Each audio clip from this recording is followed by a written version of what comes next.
звездочки и цепь со старого велосипеда. О каждой детали уникального агрегата Дамир Гемадиев может рассказывать бесконечно. Девятиклассник взял цепь со старого велосипеда, запаял завалявшиеся профиля из гаража и разрезал болгаркой листы из металлолома.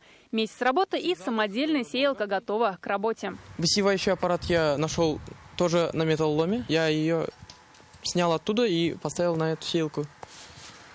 Во благо пошло.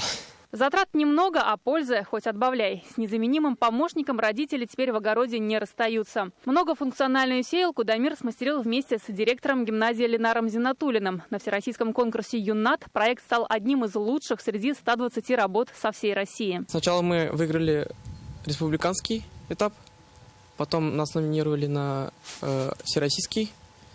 И там, защитив свой проект, я занял второе место. С инновационным мотоблоком Дамира уже пригласили на Всероссийский экологический фестиваль для детей «Земле жить», который пройдет в ноябре. А пока школьник усиленно готовится к ЕГЭ, ведь в будущем он мечтает связать свою жизнь с авиацией.